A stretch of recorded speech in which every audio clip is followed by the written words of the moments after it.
we have Dead Space Extraction coming out for the Wii pretty soon.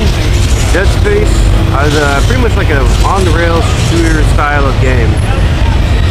What we've seen so far, the graphics are pretty impressive. Let's look at the gameplay for a bit.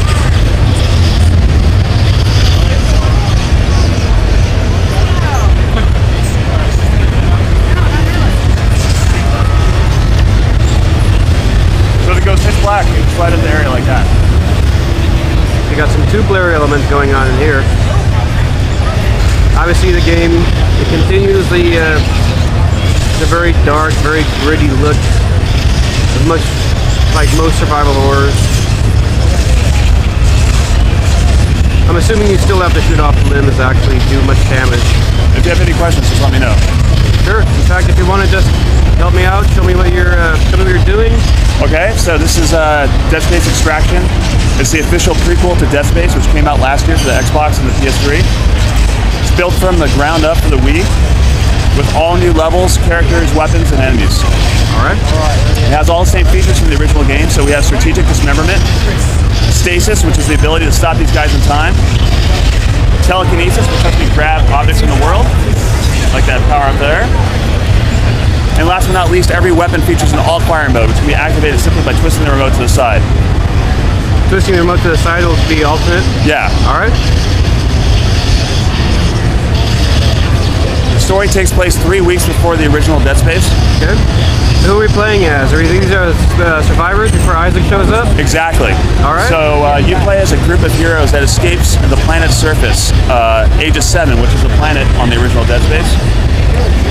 What we're seeing here is a chapter that's about a third of the way through the game. You and your survivor friends have commandeered a shuttle and crash landed on the Ishimura, seeking refuge. Combat in Zero G, so you can move and shoot.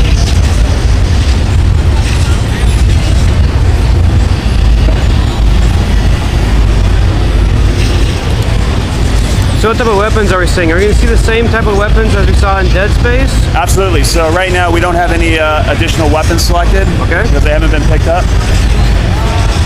However, we have all the returning weapons: the line gun, the plasma cutter, the ripper, the flamethrower, each of them with their alt-fire mode. And we also have brand new weapons like the arc welder. The arc welder, what does that do? Arc welder shoots chain lightning. Ah, I'm sold.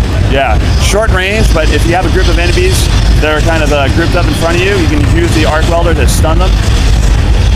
It doesn't really do much damage. It's more like a taser, right? Exactly. So what you want to do is you want to... Oh, we also have melee, so just by swiping the nunchuck, I can hold these guys at bay. Oh, that's pretty cool. The arc welder, it's all-fire though, shoots a single lightning bolt straight forward, knocking out anything in its path. Alright, yeah, perfect. I gotta stay this guy. We also have a Gears of War style time reload. Do your shots take more damage if you shoot a time reload correctly? No, it just lets you get in the game faster. So we're trying to make sure that we have a good balance between action horror and survival horror. That was going to mean that survival horror where you're not controlling your character walking through the halls. Actually, the challenges are also one of the things that makes this game work, which is that when you're on rails, when you have a light gun style game like this, it actually lets us direct the horror much better than what we would have had in a third-person experience. So we always know exactly. So here's the arc welder here. So I'm going to assign the arc welder to my open inventory slot. We can select it with the D-pad. Here's what it looks like. That's the primary fire. That's an example. If I just rotate my remote 90 degrees, we can also go off rails here. So I saw that door, right, and I just clicked on it. So now we can get in here and explore it. We can look around with the control stick, use it to pick up ammo, health, weapons there. That's awesome. How long is this game going to be? It's on-rail shooters. Traditionally, they're not very long. Exactly. So we're looking at about 10 to 12 hours, because one of the things we're really proud of with the game is we have a lot of fiction to draw on.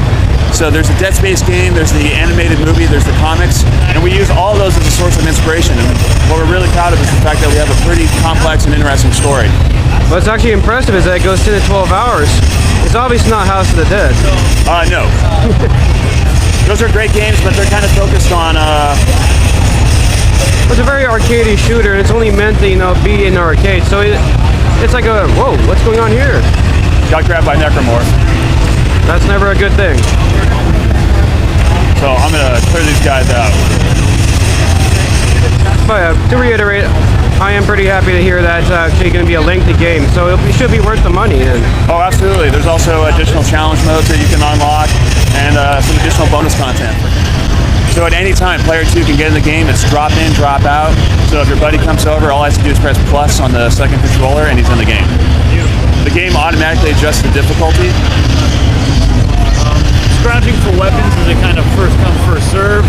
No, so actually, player 2 and player 1, they share the same health bar, the same ammo, and the same weapons. So you're only competing against each other for stats at the end of the game. When you're actually in the game, it's all about cooperation. Beautiful.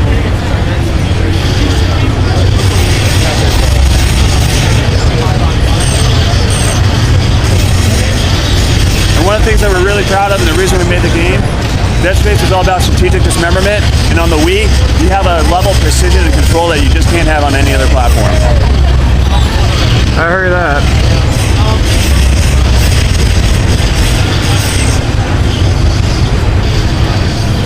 Like, I'm gonna take this guy's arm off right there. Nice job. You wanna get in the game? We're watching Craig play some Dead Space Extraction. See how this guy does.